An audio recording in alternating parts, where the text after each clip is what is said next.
We retain the five senses. Yes, we retain our memory and our senses and our personality. And our physical appearance?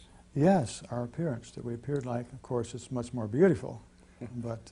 Describe that beauty. Is it a light? Yes, the glorified body, I mean, a spirit body, we'll say, and the glorified body would be the same.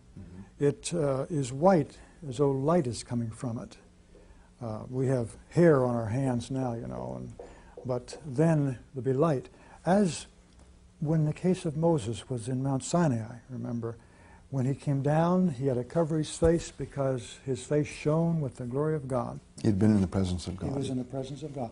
And I believe it is because the Spirit of God lives in us and shines out through us.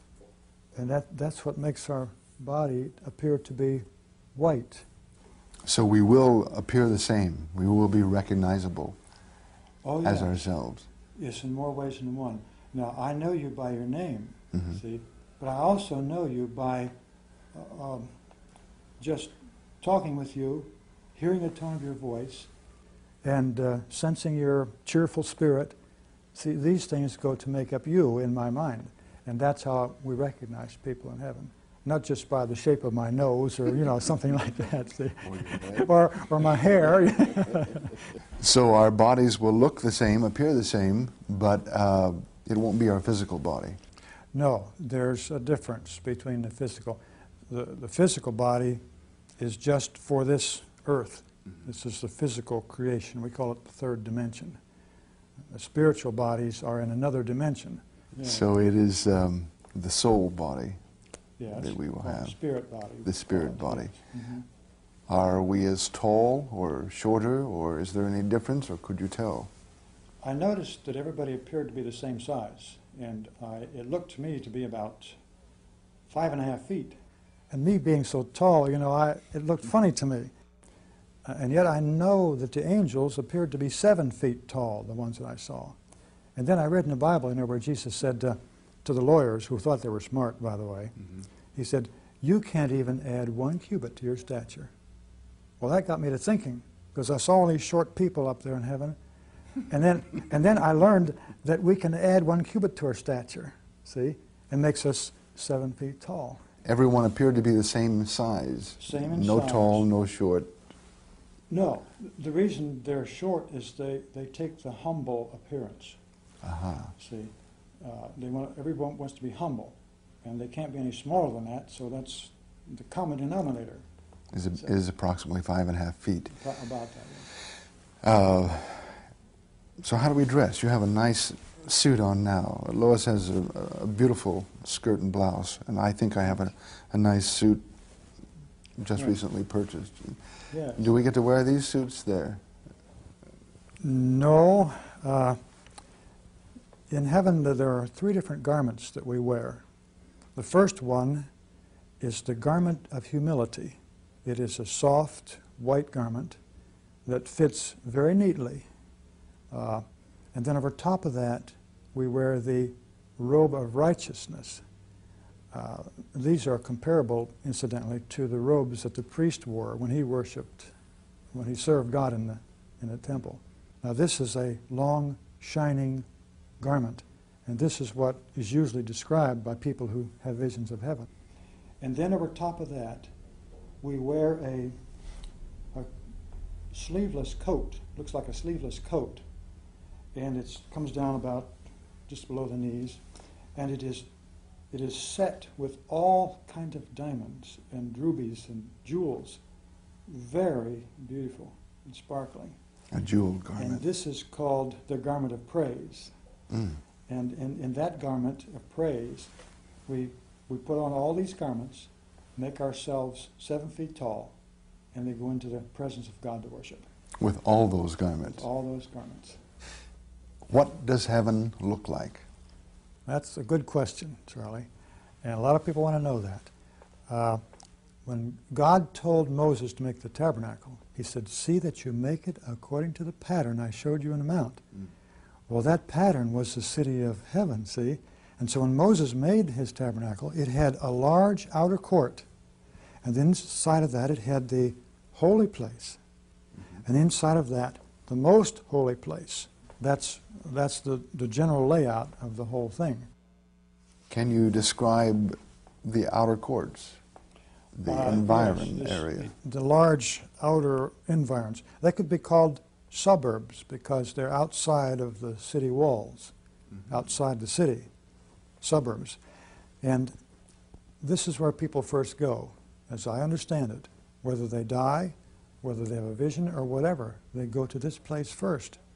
Because they must learn, we must all learn, that the Spirit of God controls everything in the city of God, see? And so there are no traffic signals, see? Because the Spirit of God directs everything. This is how He does it. He puts the thought in our mind, which is, let's go to the river. And so we say, okay, let's go to the river. See, immediate obedience, willing obedience, see? And it's as though it was our own idea sometimes. Sometimes we say, well, I'd like to do this. And it's the Spirit of God directing us because we're so yielded to the Spirit. Obey the Spirit, you hear preachers say. And that's the truth. That's where we have to learn to obey the Spirit of God. I understand that, but when we first go to heaven, when I first get there, I'm going to this outer court, the suburbs first. Yeah. What exists there? Oh, it looks very much like the earth, so that the transition, as you learn, the next lesson dare not be too heavy, too strong. And so there are trees, birds, pets, that's where the pets are, and flowers, and fellowship with the people. Mountains, lakes? Mountains, yeah, very high mountains, lakes. This is where the topography is very much like the earth. It sounds like a nice place itself. It is. Some people want to stay here, but, you know, we have to grow. We have described the suburbs of heaven. Yes. Now the heavenly city itself, the New Jerusalem, Yes. the second part of this heaven, is how large? I believe that its actual size, as the Bible gives, 12,000 furlongs. Now this is just a little bit short of 1,500 miles. That's a pretty big place. 1,500 miles long? Right. High and wide and deep, long, however you want to say that. A great cube of a city. Cube, right. Just like the most holy place of Moses' tabernacle, 4 square. And there are gates around the city. 12 gates, right. And the gates, the Apostle John talks about them being shut and not being open and never shut. And yet they look shut. And he calls them a pearl. So to get all these things together, you know, a pearl is white. It's you can look into a pearl, and yet you can touch the surface of it. The white isn't on the surface. That's what it looks like. You approach the gate, you see this light, and as you go towards the light, you can see into the light, and you walk right through the light into the city. You're enveloped by the gate. Right. And so the gate is never open, it's never shut. It's just you can always walk into it, because that's what John means when he says never shut, because you can walk right through this. Looks like a pearl. The wall of the city looks white too, and bright. And the gates are very high. 3 gates in each side. And as we come close to the city, we can see the 3 gates. And there seems to be decoration around the gates, different colored, not exactly like a rainbow, but somehow they're colored. If I would describe them a certain way, the next minute they'd be a different way, because things change, you know. But over the gate, there's a name. One of the 12 tribes of Israel. Their names are written over top of the gates. One name for each gate. That's right. And over top of the eastern gate is the name Issachar, one of the 12 tribes. St. Peter isn't at the gate.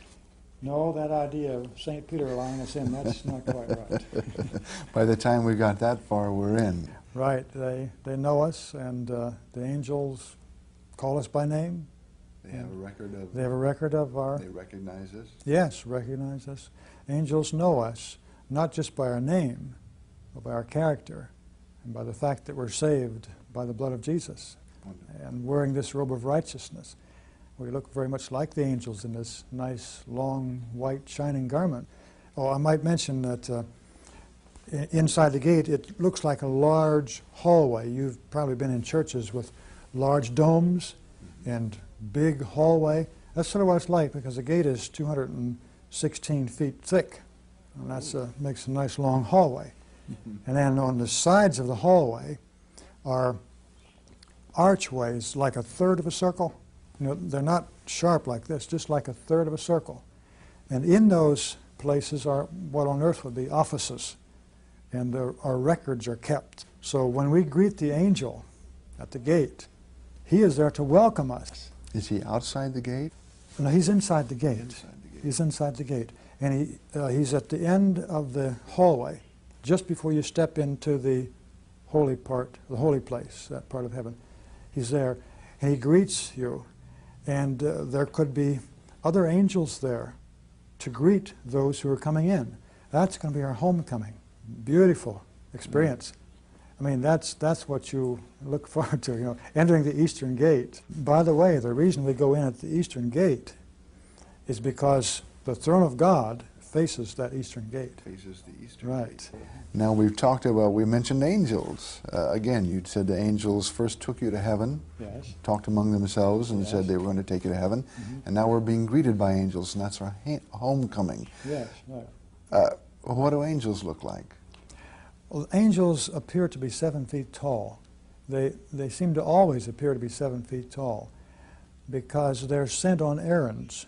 When God sends an angel on an errand, then they take this size of 7 feet and they go and do the job. See, very friendly beings, and they seem to want to be our servants and serve us. Now, the angels I saw did not have wings. None of them has wings. Well, some of them do, like seraphims and those who attend God at his throne, the 4 living creatures, like having 6 wings.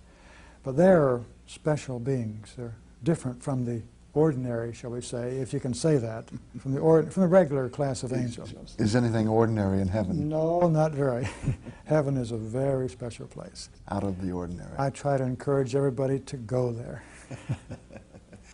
But to go there, we have to get ready here. We have to get right here. That's right. Get our name written in the Lamb's Book of Life and be ready.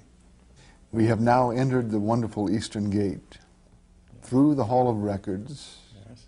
had a homecoming with the angels, Right. and now what do we see? The first thing we see is the tree of life. Now, I used to think this was one tree, but it is a row of trees that contain the fruit alongside of the river of life. But first, I'd like to tell you about a piece of fruit I Yes. tasted. Yes. It looked sort of like a pear, smooth skin, you know, and it was juicy. When I took a bite out of it, I just couldn't stop the juice from running down my arm and dripping off my elbow. Juicy. You know, I thought, oh boy, I'm all stained, but it didn't. There was no stain. No stain, no.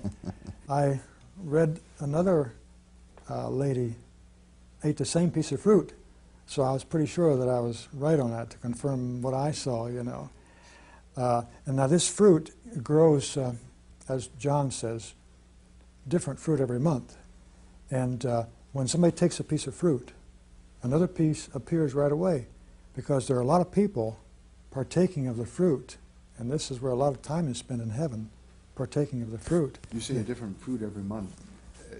Do you mean it could be a pear 1 month, an apple? Yes, right, different types of fruit. And while one fruit is coming ripe, there are flowers on the tree, fragrant flowers, that are going to be the next fruit. Enoch saw this place. He said, oh, the fragrance. Really terrific, you know. So you said before we have all of our senses, smell, touch, Yes, hearing. right. You could smell the blossoms? Oh, yes. You could taste the fruit? Oh, my mouth was watering.